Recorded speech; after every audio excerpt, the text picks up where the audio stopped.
We start by taking a step back. At the broadest level, history appears to have gone through a series of distinct growth modes, each one substantially more rapid than the one before it. This pattern has been interpreted as suggesting the possibility of another, even quicker development mode. And this is not a video about technological acceleration, exponential development, or the various ideas commonly grouped under the umbrella of the singularity. So we do not give much weight to this observation. The development of artificial intelligence is then reviewed. The field's current capabilities are then surveyed. Finally, we consider our ignorance on the timetable of upcoming advancements as we take a quick look at several recent expert opinion surveys. A mere few million years ago, our ancestors were still swinging from the branches in the African canopy. On a geological or even evolutionary timescale, the rise of Homo sapiens from our last common ancestor with the great apes happened swiftly. We developed upright posture, posable thumbs, and crucially, some relatively minor change in brain size and neurological organization that led to a great leap in cognitive ability. And as a consequence, humans can think abstractly, communicate complex thoughts, and culturally accumulate information over the generations far better than any other species on this planet. These capabilities let humans develop increasingly efficient productive technologies, making it possible for our ancestors to migrate far away from the rainforest and the savanna. Especially after the adoption of agriculture, population densities rose along with the total size of the human population. More people meant more ideas. Greater densities meant that ideas could spread more readily and that some individuals could devote themselves to developing specialized skills.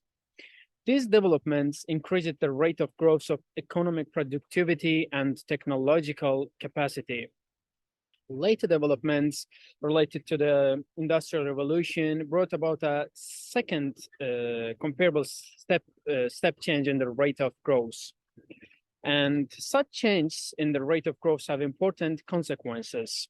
A few 100,000 years ago, in early human or hominid prehistory, growth was too slow that it took on the order of 1 million years for human productive capacity to increase sufficiently to sustain an additional 1 million individuals living at subsistence level.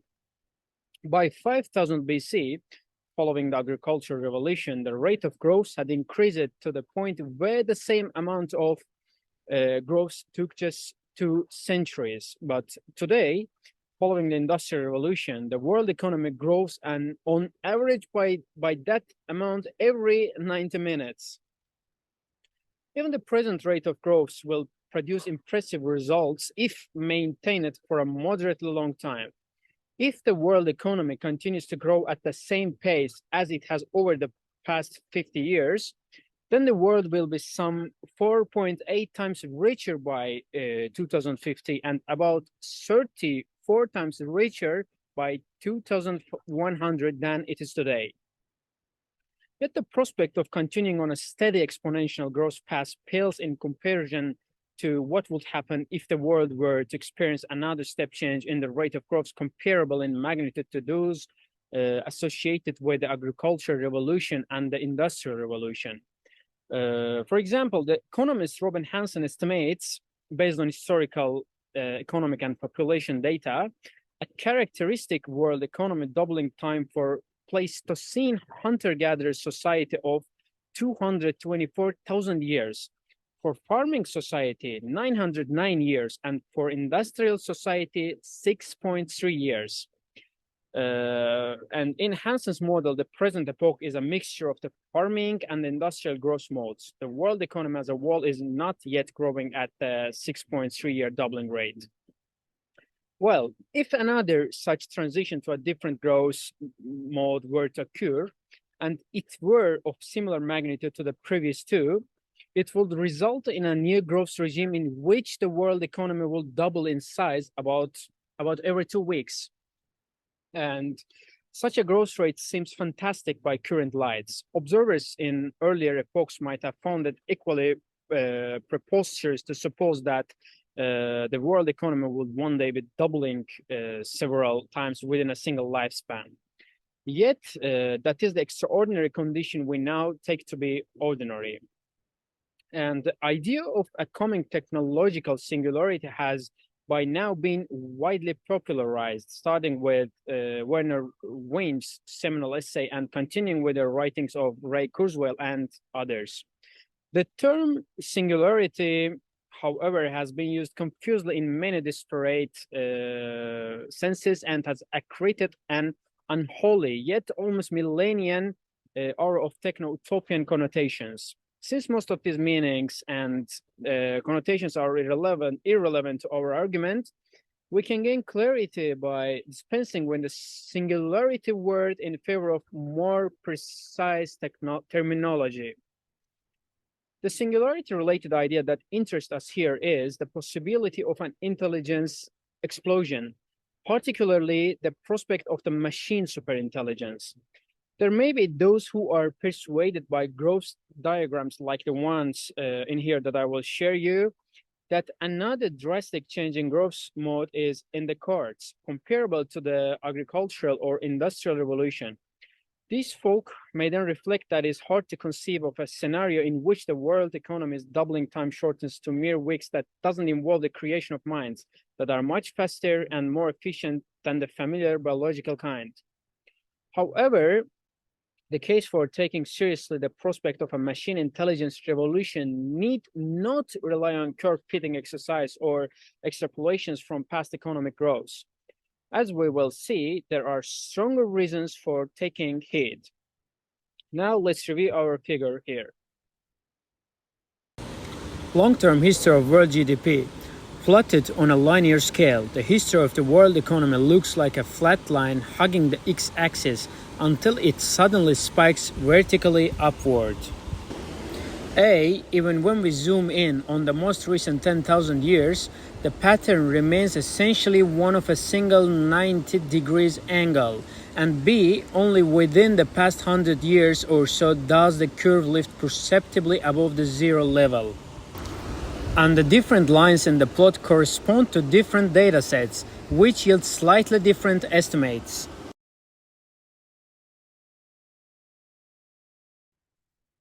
Machines matching humans in general intelligence, that is, possessing common sense and an effective ability to learn, reason, and plan to meet complex information processing challenges across a wide range of natural and abstract domains have been expected since the invention of computers in the 1940s. At that time, the advent of such machines was often placed some 20 years into the future. Since then, the expected arrival date has been recording at a rate of 1 year per year, so that today, futurists who concern themselves with the possibility of artificial general intelligence still often believe that intelligent machines are a couple of decades away. 2 decades is a sweet spot for prognosticators of radical change, near enough to be attention-grabbing and relevant, yet far enough to make it possible to suppose that a string of breakthroughs currently only vaguely imaginable might by then have occurred. Contrast this with shorter timescales. Most technologies that will have a big impact on the world in 5 or 10 years from now are already in limited use, while technologies that will reshape the world in less than 15 years probably exist as laboratory prototypes. 20 years may also be close to the typical duration remaining of a forecaster's career, bounding the reputational risk of a bold prediction. From the fact that some individuals have over-predicted artificial intelligence in the past, however, it doesn't allow that AI is impossible or will never be developed. The main reason why progress has been slower than expected is that the technical difficulties of constructing intelligent machines have proved greater than the pioneers foresaw. But this leaves open just how great those difficulties are and how far we now are from overcoming them. Sometimes a problem that initially looks hopelessly complicated turns out to have a surprisingly simple solution, so the reverse is probably more common. And in the next video, I will look at different paths that may lead to human-level machine intelligence. But let me note that at the outset that, however, many stops there are between here and human level machine intelligence, the latter is not the final destination. The next stop, just a short distance farther along the tracks, is superhuman level machine intelligence. The train might not pause or even decelerate at, say, human will station. It's likely to swoosh right by. The mathematician Jay Good, who had served as chief statistician in Alan Turing's code-breaking team in World War II, might have been the first to enunciate the essential aspects of this scenario. Is an oft-quoted passage from 1965. He wrote, as you can see now, let an ultra-intelligent machine be defined as a machine that can far surpass all the intellectual activities of any man, however clever. Since the design of machines is one of these intellectual activities, an ultra-intelligent machine could design even better machines. There will then unquestionably be an intelligent explosion, and the intelligence of man will be left far behind. Thus, the first ultra-intelligent machine is the last invention that man need ever make, provided that the machine is docile enough to tell us how to keep it under control.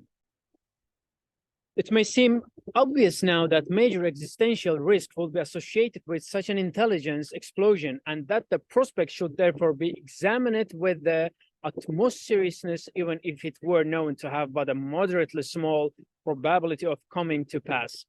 The pioneers of artificial intelligence, however, notwithstanding their belief in the imminence of human-level AI, mostly did not contemplate the possibility of greater than human AI. It is as though their speculation muscle had so exhausted itself in conceiving the radical possibility of machines reaching human intelligence that it couldn't grasp the corollary, that machines would subsequently become super intelligent. The AI pioneers, for the most part, didn't countenance the possibility that their enterprise might involve risk.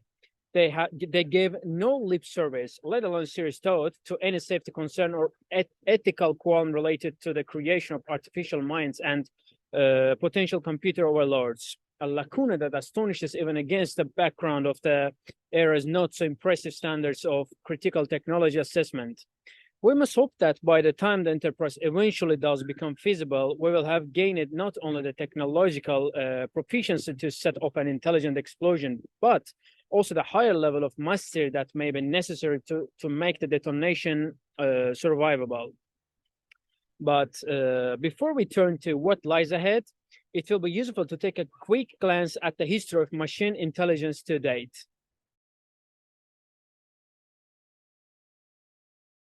In the summer of 1956 at Dartmouth College, 10 scientists sharing an interest in neural nets, automated theory, and the study of intelligence convened for a 6-week workshop. This Dartmouth summer project is often regarded as the cock-crow of artificial intelligence as a field of research. Many of the participants would later be recognized as founding figures. The optimistic outlook among the delegates is reflected in the proposal submitted to the Rockefeller Foundation, which provided funding for the event. We propose that a 10-month study of artificial intelligence be carried out. The study is to proceed on the basis of the conjecture that every aspect of learning or any other feature of intelligence can in principle be so precisely described that a machine can be made to simulate it. An attempt will be made to find how to make machines that use language, form abstractions, and concepts solve kinds of problems now reserved for humans and improve themselves. We think that a significant advance can be made in one or more of these problems if a carefully selected group of scientists work on it together for a summer. In the 6 decades since its brush beginning, the field of artificial intelligence has been through periods of hype and high expectations, alternating with periods of setback and disappointment. The first period of excitement, which began with the Dartmouth meeting, was later described by John McCarthy, who was the event's main organizer, as the "look man, no hands" era. During these early days, research built systems designed to refute claims of the form no machine could ever do X. Such skeptical claims were common at the time. To counter them, the AI researchers created small systems that achieved X in a micro-word, thus providing a proof of concept and showing that X could, in principle, be done by machine. One such early system, the logic theorist, was able to prove most of the theorems in the second chapter of Whitehead and Ross's Principia Mathematica, and even came up with one proof that was much more elegant than the original, thereby debunking the notion that machines could only think numerically and showing that machines were also able to do deduction and to invent logical proofs. A follow-up program, the general problem solver, could in principle solve a wide range of formally specified problems. Programs that could be solve calculus problems typical of first-year college courses, visual analogy problems of the type that appear in some IQ tests, and simple verbal algebra problems were also written. The Shaki robot, so named because of its tendency to tremble during operation, demonstrated how logical reasoning could be integrated with perception and used to plan and control physical activity. The ELISA program, for example, showed how a computer could impersonate a Rogerian psychotherapist. In the mid-70s, the program SHRDLU showed how a simulated robotic arm in a simulated world of geometric blocks could follow instructions and answer questions in English that were typed in by a user. In later decades, systems will be created that demonstrated that machines could compose music in the style of various classical composers, outperform junior doctors in certain clinical diagnostic tasks, drive cars autonomously, and make patentable inventions. There has been an AI that cracked original jokes. Can you imagine it? The methods that produces successes in the early demonstration systems often prove it difficult to extend to a wider variety of problems or to harder problem instances. One reason for this is the combinatorial explosion of possibilities that must be explored by methods that rely on something like exhaustive search. Such methods work well for simple instances of a problem, but fail when things get a bit more complicated. For instance, to prove a theorem that has a 5-line long proof in a deduction system with one interference rule and 5 axioms, one could simply enumerate the 3,125 possible combinations and check each one to see if it delivers the intended conclusion. Exhaustive search would also work for 6- and 7-line proofs, but as the test becomes more difficult, the method of exhaustive search soon runs into trouble. To overcome the combinatorial explosion, one needs algorithms that exploit structure in the target domain and take advantage of prior knowledge by using heuristic search, planning, and flexible abstract representations, capabilities that were poorly developed in the early AI systems.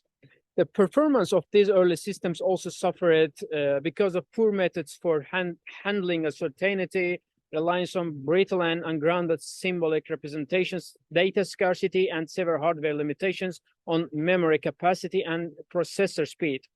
By the mid-1970s, there was a growing awareness of these problems. The realization that many AI projects could never make good on their initial promises led to the onset of the first AI winter, a period of retrenchment during which funding decreased and skepticism increased and AI fell out of fashion. A new springtime arrived in the early 1980s when Japan launched its 5th-generation computer systems project, a well-funded public-private partnership that aimed to leapfrog the state-of-the-art by developing a massively parallel computing architecture that would serve as a platform for artificial intelligence. This occurred at peak fascination with the Japanese post-war economic miracle, a period when Western government and business leaders anxiously sought to divine the formula behind Japan's economic success in hope of replicating the magic at home. When Japan decided to invest big in artificial intelligence, several other countries followed suit. The ensuing years saw a great proliferation of expert systems. Designed as support tools for decision makers, expert systems were rule-based programs that made simple inferences from a knowledge base of facts which had been elicited from human domain experts and painstakingly hand-coded in a formal language. Hundreds of these expert systems were built. However, the smaller systems provided little benefit, and the larger ones proved expensive to develop, validate, and keep updated, and were generally cumbersome to use. It was impractical to acquire a standalone computer just for the sake of running one program. By the late 1980s, this growth season two had run its course. The fifth generation project failed to meet its objective, as did its counterparts in the United States and Europe. A second AI winter descended. At this point, a critic could justifiably bemoan the history of artificial intelligence research to date, consisting always of very limited success in particular areas, followed immediately by failure to reach the broader goals at which these initial successes seem at first to hint. Private investors began to shun any venture carrying the brand of artificial intelligence. Even among academics and their funders, AI became an unwanted epithet. Technical work continued apace, however, and by the 1990s, the second AI winter gradually thawed.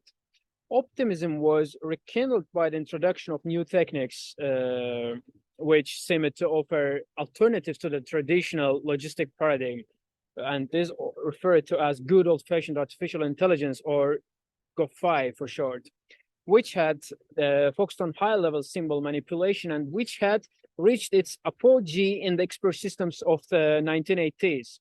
The newly popular techniques, which included neural networks and genetic algorithms, promised to overcome some of the shortcomings of the GOFI approach, in particular, the brittleness that characterized classical AI programs, which typically produced complete nonsense if the programmers made even a single slightly erroneous assumption. The new techniques boasted a more organic performance. For example, neural networks exhibited the property of graceful degradation. A small amount of damage to a neural network typically resulted in a small degradation of its performance, rather than a total crash. Even more importantly, neural networks could learn from experience, finding natural ways of generalizing from examples and finding hidden statistical patterns in their input. These made the nets good at pattern recognition and classification problems.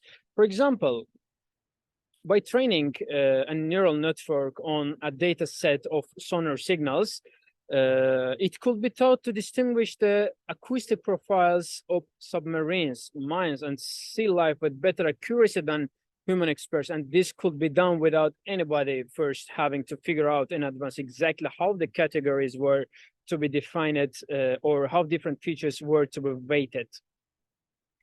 While simple neural network models had been known since the late 1950s, the field enjoyed a renaissance after the introduction of the backpropagation algorithm, which made it possible to train multi-layered neural networks. Such multi-layered networks, which have one or more intermediary, hidden layers of neuron between the input and output layers, can learn a much wider range of functions than their simpler predecessors. Combined with the increasingly powerful computers that were becoming available, these algorithmic improvements enabled engineers to build neural networks that were good enough to be practically useful in many applications.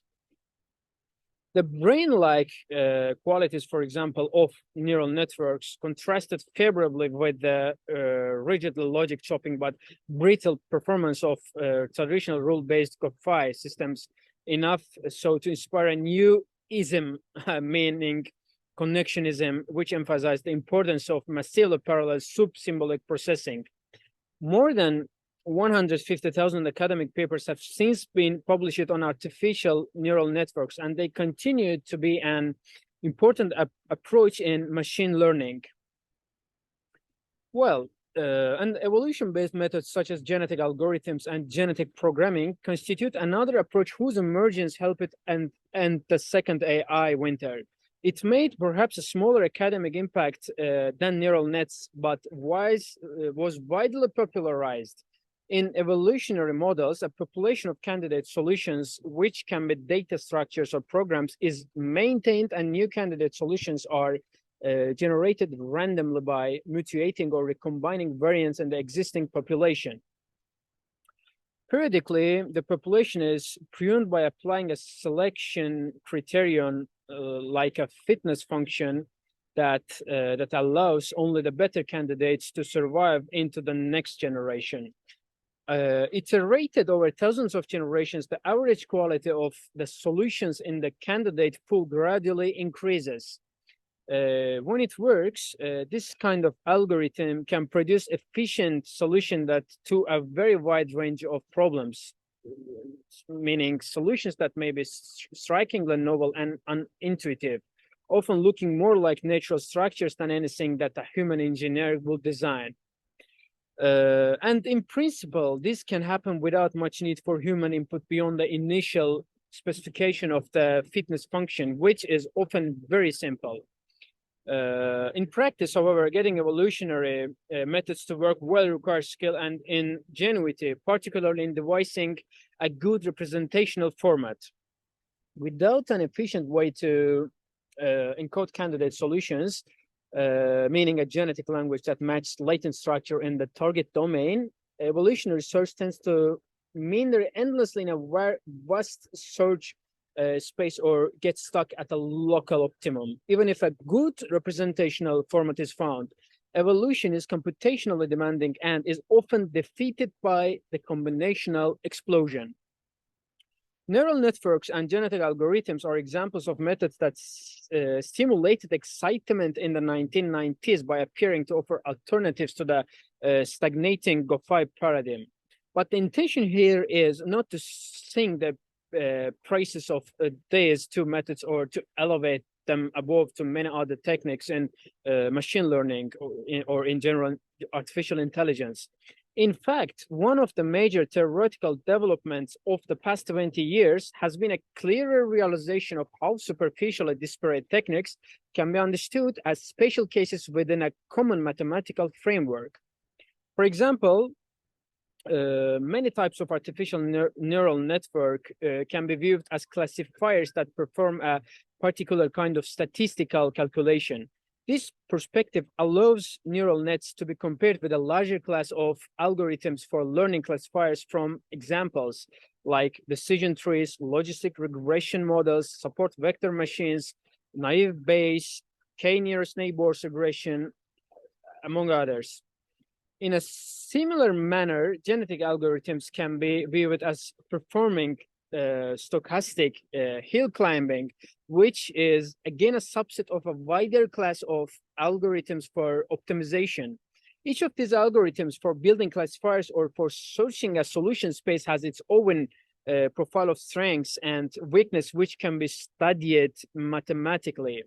Algorithms differ in their processor time and memory space requirements, which inductive biases they presuppose, the ease with which externally produced content can be incorporated, and how transparent their inner workings are to a human analyst. Behind the razzle-dazzle of machine learning and creative problem solving, there lies a set of mathematically well specified trade-offs. And the ideal is that of the perfect Bayesian agent, one of that makes probabilistically optimal use of available information.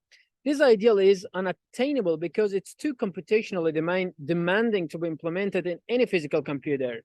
Accordingly, one can view artificial intelligence as a quest to find shortcuts, ways of tractably approximating the Bayesian ideal by sacrificing some optimally or generality while preserving enough to get high performance in the actual domains of interest. Now let's review this story and we will understand this chapter well enough. An ideal Bayesian agent starts out with a prior probability distribution, a function that assigns probabilities to each possible world. This prior incorporates an inductive bias such that simpler possible worlds are assigned higher probabilities. One way to formally define the simplicity of a possible world is in terms of its Kolmogorov complexity, a measure based on the length of the shortest computer program that generates a complete description of the world. The prior also incorporates any background knowledge that the programmers wish to give to the agent. As the agent receives new information from its sensors, it updates its probability distribution by conditionalizing the distribution on the new information according to Bayes' theorem. Conditionalization is the mathematical operation that sets the new probability of those words that are inconsistent with the information received to zero and renormalize the probability distribution over the remaining possible words. The result is a posterior probability distribution, which the agent may use as its new prior in the next time step. As the agent makes observations, its probability mass thus gets concentrated on the shrinking set of possible words that remain consistent with the evidence. And among these possible words, simpler ones always have more probability. Metaphorically, we can think of a probability as sand on a large sheet of paper. The paper is partitioned into areas of various size, each area corresponding to one possible word, with larger areas corresponding to simpler possible words. Imagine also a layer of sand of even thickness spread across the entire sheet. This is our prior probability distribution. Whenever an observation is made that rules out some possible words, we remove the sand from the corresponding areas of the paper and distribute it evenly over the areas that remain in play.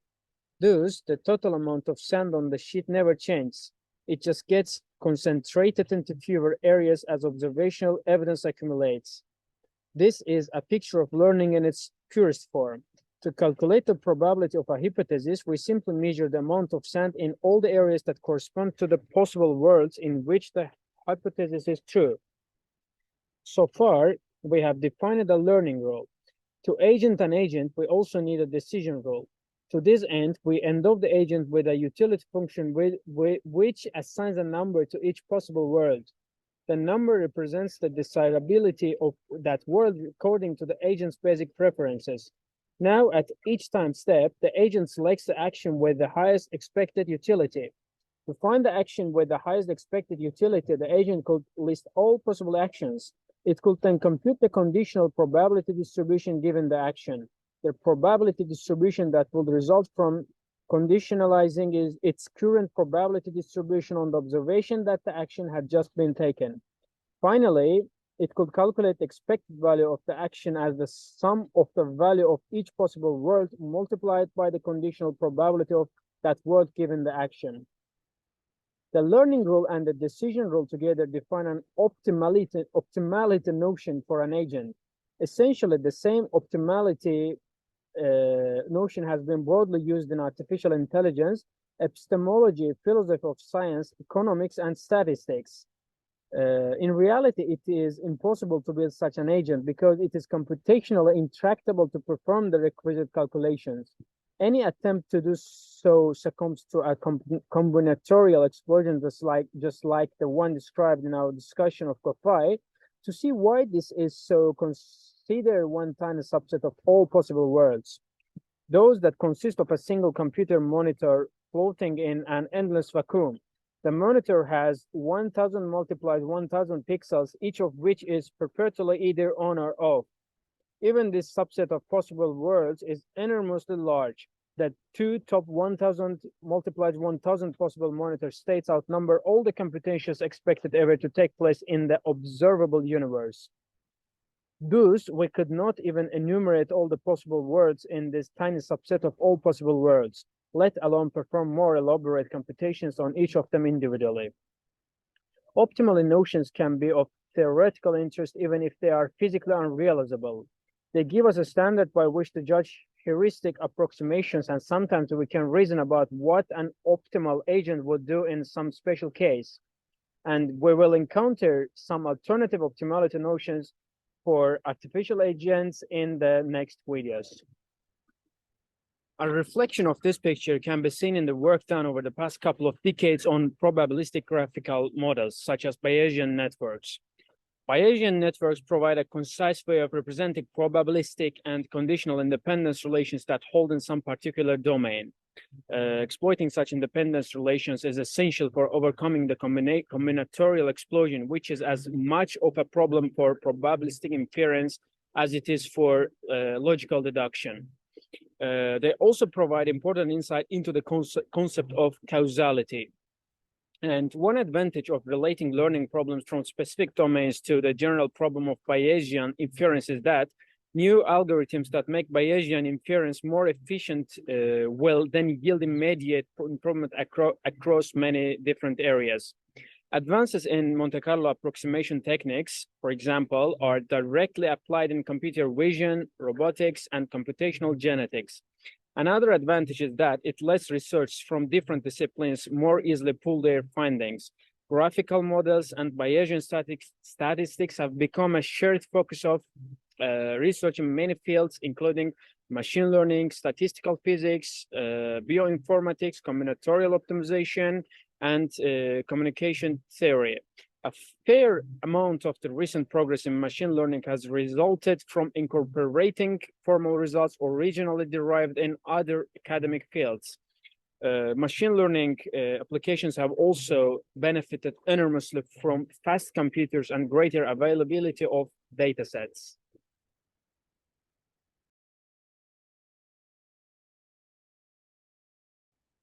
Artificial intelligence already outperforms human intelligence in many domains. And this table that I'm going to share now with you surveys that the state of game playing computers, showing that AIs now beat human champions even in a wide range of games. Well, as you can see, here we have three columns. The left column is the name of the game. The middle column is the definition, like it shows how the perfect is game. And the right column is the main event. It explains the main event. Well, as you can see, checkers defines as superhuman. Arthur Summer's checkers program, originally written in 1952 and later improved, becomes the first program to learn to play a game better than its creator. In 1994, the program CNOC beats the reigning human champion, marking the first time a program wins an official world championship in a game of skill. In 2002, Jonathan Schaffer and his team solved checkers, for example, produced a program that always makes the best possible move. Perfect play by both sides leads to a draw. Backgammon defines as superhuman 2.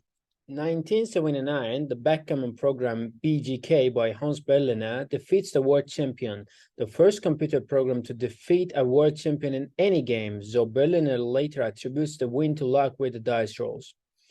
In 1992, the backgammon program TD Gammon by Jerry Tesauro reached championship-level ability, using temporal difference learning and repeated plays against itself to improve.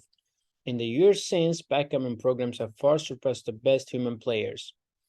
Traveler TCS, and it defines as superhuman in collaboration with human. In both 1981 and 1982, Douglas Leonard's program Heuristic wins the US Championship in Traveler TCS, prompting rule change to block its unorthodox strategies. Heuristic had heuristics for designing its fleet, and it also had heuristics for modifying its heuristics. Otello defines as superhuman as well. In 1997, the program Logistello wins every game in a 6-game match against world champion Takeshi Murakami. Chess, which defines as superhuman 2, in 1997, this is a well-known story, Deep Blue beats the world champion Garry Kasparov. Kasparov claims to have seen glimpses of true intelligence and creativity in some of the computer's moves. Since then, chess engines have continued to improve. Crosswords. It defines as expert level. In 1999, the crossword solving program Proverb outperforms the average crossword solver. In 2012, the program Dr. Phil, created by Matt Ginsberg, scores in the top quartile among the otherwise human contestants in the American Crossword Puzzle Tournament. Scrabble, also defines as superhuman. As of 2002, Scrabble playing software surpasses the best human players. Bridge, which equals to the best, by 2005, contract bridge playing software reached parity with the best human bridge players. Jeopardy, well-known game, defines as superhuman 2. In 2010, IBM's Watson defeats the two all-time greatest human Jeopardy champions, Ken Jennings and Brad Rutter. Jeopardy is a televised game show with trivia questions about history, literature, sports, geography, pop culture, science, and other topics. Questions are presented in the form of clues and often involve wordplay. Poker defines varied because it varies. It's not so superhuman or it's not very strong. It depends on the go. Computer poker players remain slightly below the best human for full ring Texas Hold 'em, but perform at the superhuman level in some poker variants. Free cell also defines as superhuman. Heuristics evolved using genetic algorithms produce a solver for the solitaire game Free Cell that is able to beat high-ranking human players. Go defines as very strong as amateur level. As of 2012, the Zen series of Go playing has reached rank 610 in fast games. This level is defined as very strong amateur player and using Monte Carlo tree search and machine learning techniques. Go playing programs have been improving at a rate of about 1 year in recent years. If this rate of improvement continues, they might beat the human world champion in about a decade. The achievements might not seem impressive today, but this is because our standards for what is impressive keep adapting to the advances being made.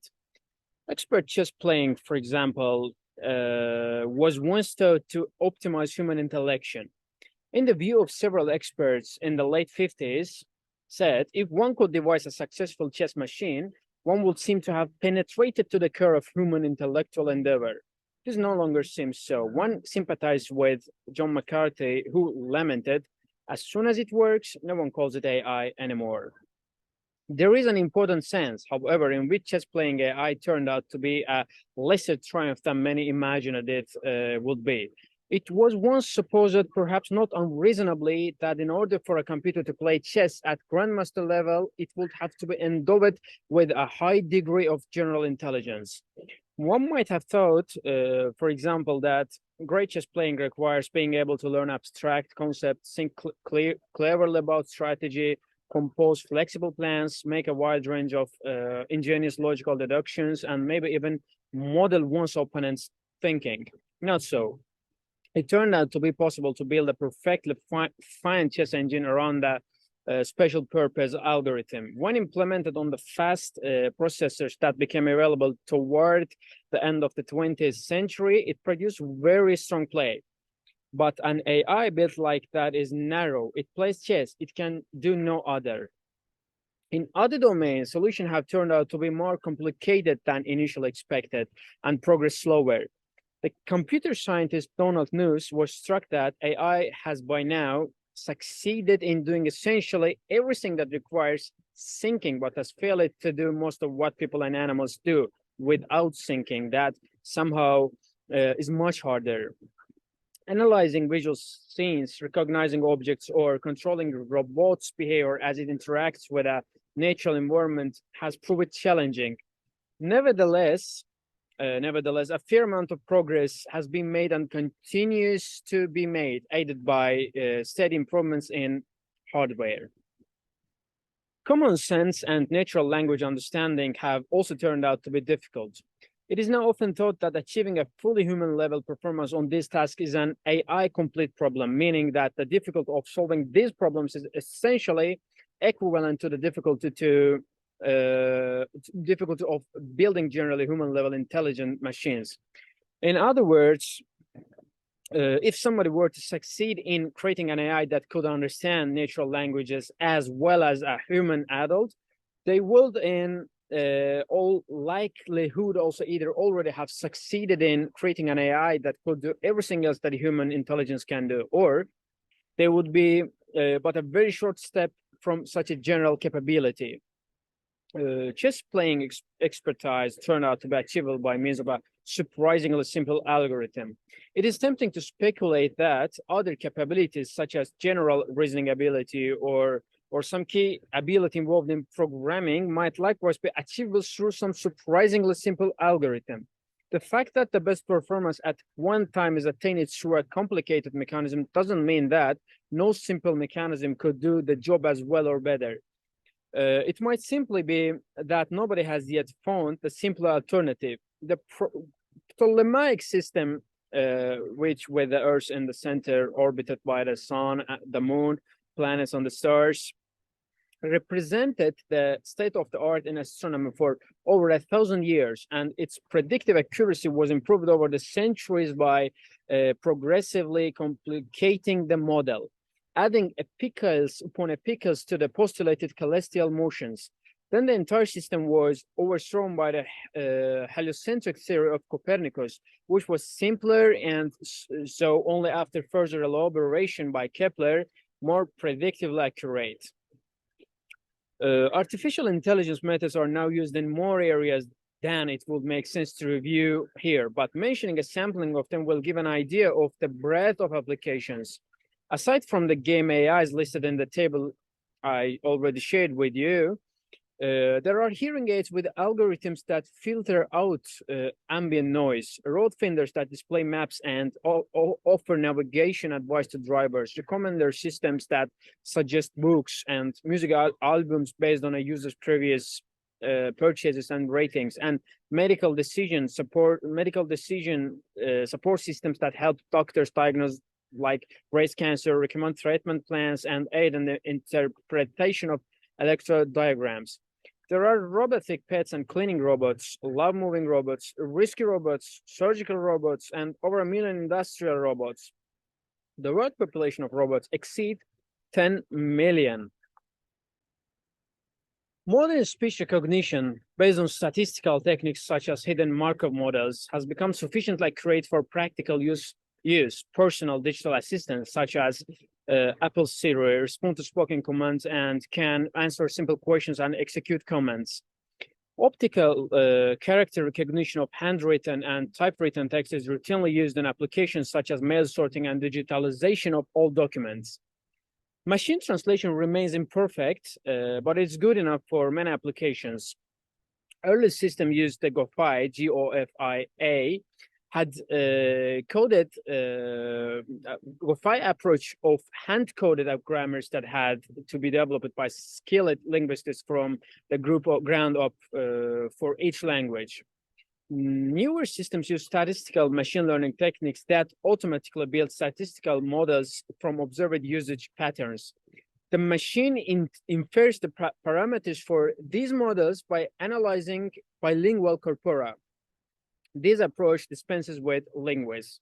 The programmers building the systems need not even speak the language they are working with. Face recognition has improved sufficiently in recent years that is now used at automated border crossing in Europe and Australia. The US Department of State operates a face recognition system with over 75 million photographs for visa processing. Surveillance systems employ increasingly sophisticated AI and data mining technologies to analyze voice, video, or text, large quantities of which are traveled from the world's electronic communications media and stored in giant data centers. Theorem proving and equation solving are by now so well established that they are hardly regarded as AI anymore. Equation solvers are included in scientific computing programs such as Mathematica. Formal verification methods, including automated theorem provers, are routinely used by chip manufacturers to verify the behavior of circuit designs prior to production. The US military and intelligence establishments have been leading the way to the large-scale deployment of bomb-disposing robots, surveillance and attack drones, and other unmanned vehicles. These still depend mainly on remote control by human operators, but work is underway to extend their autonomous capabilities. Intelligent scheduling is a major area of success. The DART tool, the ART tool, for example, for automated logistic planning and scheduling was used in Operation Desert Storm in 1991 to such effect that DARPA, meaning the Defense Advanced Research Project Agency in the United States, claims that this single application more than paid back their 30-year investment in AI. Airline reservation systems use sophisticated scheduling and pricing systems. Businesses make wide use of AI techniques in inventory control systems. They also use automatic telephone reservation systems and helplines connected to speech recognition software to usher their hapless customers through labyrinths of interlocking menu options. AI technologies underlie many internet services, software policies, the world's email traffic, and despite continual adaptation by spammers to circumvent the countermeasures being taught being brought against them. Bayesian spam filters have largely managed to hold the spam tide at bay. Software using AI component is responsible for automatically approving or declining credit card transactions and continuously monitoring account activity for signs of fraudulent use. Information retrieval systems also make extensive use of machine learning. Like the Google search engine is arguably the greatest AI system that has been built. Now, it must be stressed that the demarcation between artificial intelligence and software intelligence is not sharp. Some of the applications listed above might be viewed more as generic software applications rather than AI in particular. So this brings us back to McCarthy's dictum that when something works, it is no longer called AI. A more relevant distinction for our purposes is that between systems that have a narrow range of cognitive capability, whether they be called AI or not, and the systems that have more general applicable problem-solving capacities. Essentially, all the systems currently in use are of the former type, narrow. However, many of them contain components that might also play a role in future artificial intelligence or be of service in its development. Components such as classifiers, search algorithms, planners, solvers, and representational frameworks, and others. One high stakes and extremely competitive environment in which AI systems operate today is the global financing market. Automated stock trading systems are widely used by major investing houses. While some of these are simple ways of automating the execution of particular buy or sell orders issued by a human fund manager, others pursue complicated trading strategies that adapt to changing market conditions. Analytic systems use an assortment of data mining techniques and time series analysis to scan for patterns and trends in securities markets or to correlate historical price movements with external variables such as keywords and new tickers. Financial news providers sell newsfeeds that are specially formatted for use by such AI programs.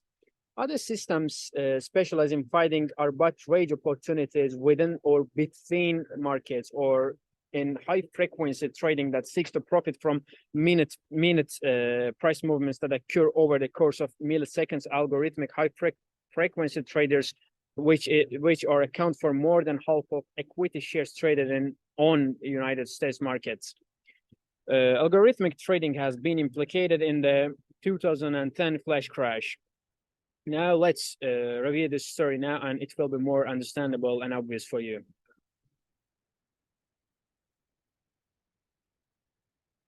By the afternoon of May 6, 2010, US equity markets were already down 4% on worries about the European debt crisis. At 2:32 p.m., a large seller, a mutual fund complex, initiated a sell algorithm to dispose of a large number of the E-mini S&P 500 futures contracts to be sold off at a sell rate linked to a measure of minute-to-minute liquidity on the exchange. These contracts were bought by algorithmic high-frequency traders, which were programmed to quickly eliminate their temporary long positions by selling the contracts on to other traders.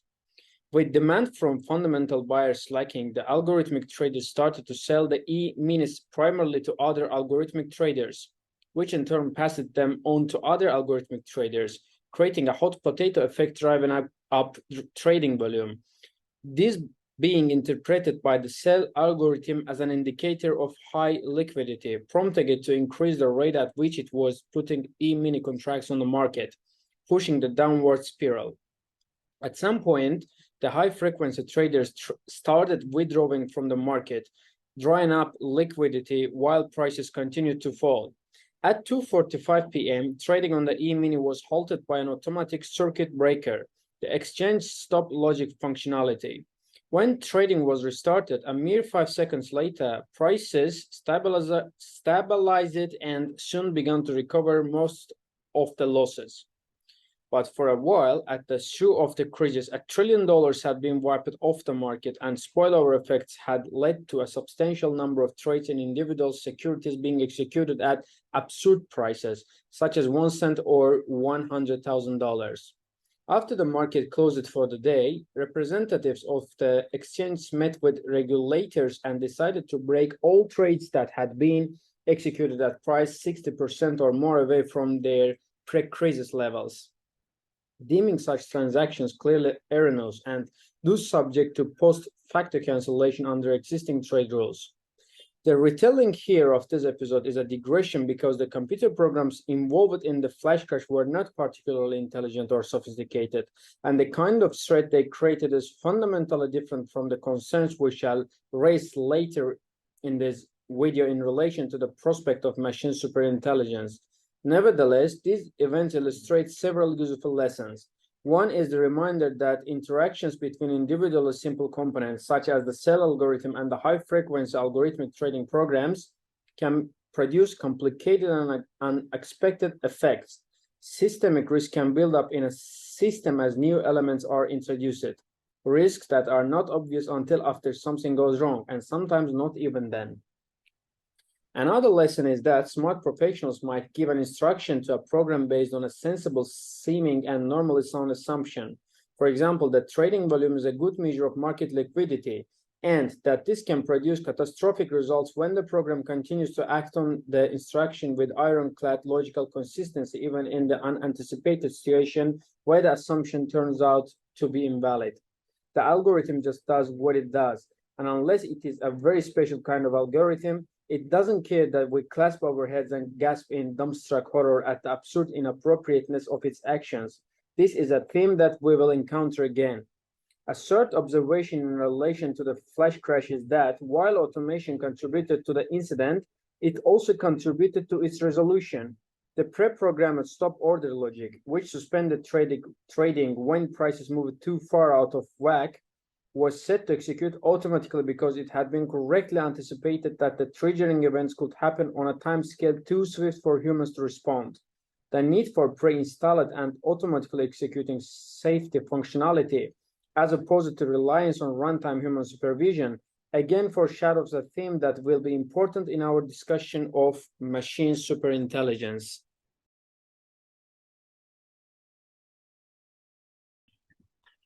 Progress on two major fronts towards a more solid statistical and information theoretic foundation for machine learning on the one hand, and towards the practical and commercial success of various problem-specific or domain-specific applications on the other hand. And those has restored to AI research some of its lost prestige. There may, however, be a residual cultural effect on the AI community of its earlier history that makes many mainstream researchers reluctant to align themselves with overgrand ambition. Thus, Niels Nissen, one of the old-timers in the field, complains that his present-day colleagues lack the boldness of spirit that propelled the pioneers of his own generation. Concern for respectability has had, I think, a stultifying effect on some AI researchers. I hear them saying things like AI used to be criticized for its flossiness. Now that we have made solid progress, let us not risk losing our respectability.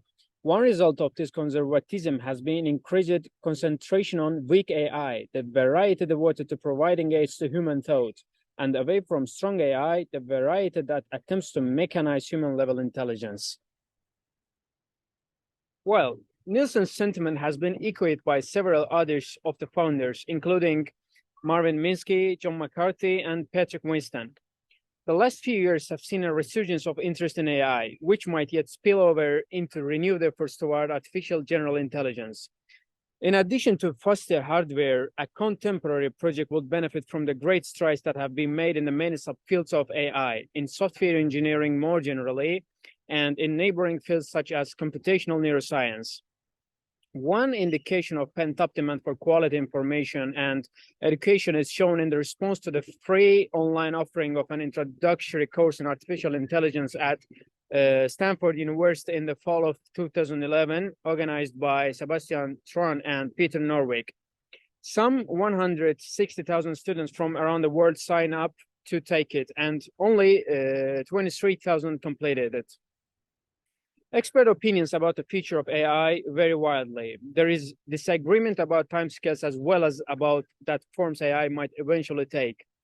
Predictions about the future development of artificial intelligence, one recent study noted, are as confident as they are diverse. Also, the contemporary distribution of belief has not been very carefully measured. We can get a rough impression from various smaller surveys and informal observations. In particular, a series of recent surveys have polled members of several relevant expert communities on the question of when they expect human-level machine intelligence, for short HLMI, to be developed, defined as one that carry out most human professions at least as well as a typical human. And the results are shown in here in this table. I'm going to share with you now. The question is, when will human-level machine intelligence be attained? The combined sample gave the following estimate: 10% probability of HLMI by 2022, 50% probability by 2040, and 90% probability by 2075. These numbers should be taken with some grain of salt. Sample sizes are quite small and not necessarily representative of the general expert population. They are, however, in concordance with results from other surveys. The survey results are also in line with some recently published interviews with about 24 researchers in AI-related fields. For example, Niels Nielsen has spent a long and productive career working on problems in search, planning, knowledge representation, and robotics. He has authored textbooks on artificial intelligence, and he recently completed the most comprehensive history of the field written to date. When asked about arrival dates for HLMI, he offered the following opinion: 10% chance by 2030, 50% chance by 2050, 90% chance by 2100. Judging from the published interview transcripts, Professor Nielsen's probability distribution appears to be quite representative of many experts in the area. So again, it must be emphasized that there is a wide spread of opinion. There are practitioners who are substantially more boosterish, confidently expecting HLMI in the 2020 between 2020 and 2040 range, and others who are confident either that it will never happen or that it is indefinitely far off.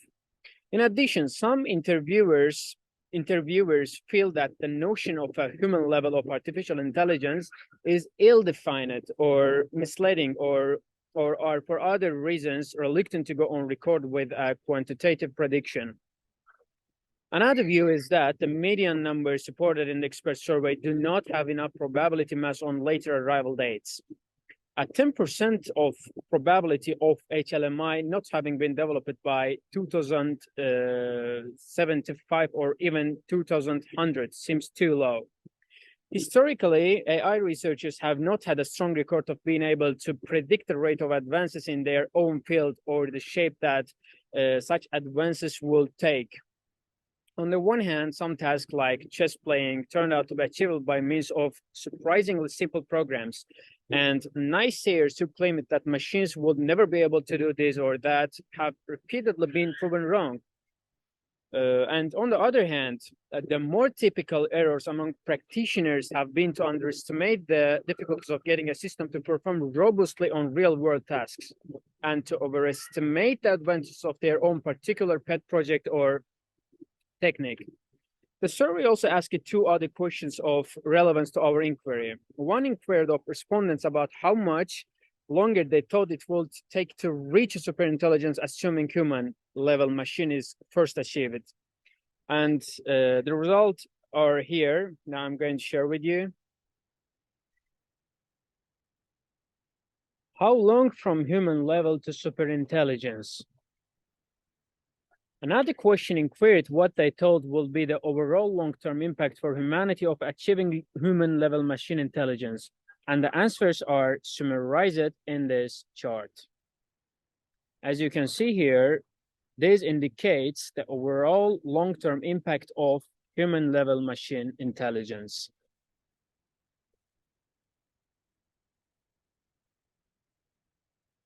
Some views, again, differ somewhat from the opinions expressed in the survey. I assign a higher probability to superintelligence being created relatively soon after human-level machine intelligence. I also have a more polarized outlook on the consequences, thinking an extremely good or an extremely bad outcome to be somewhat more likely than a more balanced outcome. The reasons for this will become clear later in the videos. Small sample sizes, selection biases, and above all, the inherent unreliability of the subjective opinions elicited mean that one should not read too much into these expert surveys and that interviews. They do not let us draw any strong conclusion, but they do hint at a weak conclusion. They suggest that it may be reasonable to believe that human-level machine intelligence has a fairly sizable chance of being developed by mid-century, and that it has a non-trivial chance of being developed considerably sooner or much later. That it might perhaps fairly soon thereafter result in superintelligence, and that a wide range of outcomes may have a significant chance of occurring, including extremely good outcomes and outcomes that are as bad as human extinction. At the very least, this suggests that the topic is worth closer look. Well, this is the end of first video of mine where we discussed past and current developments of artificial intelligence. I will see you in the next videos. Stay safe. Bye-bye.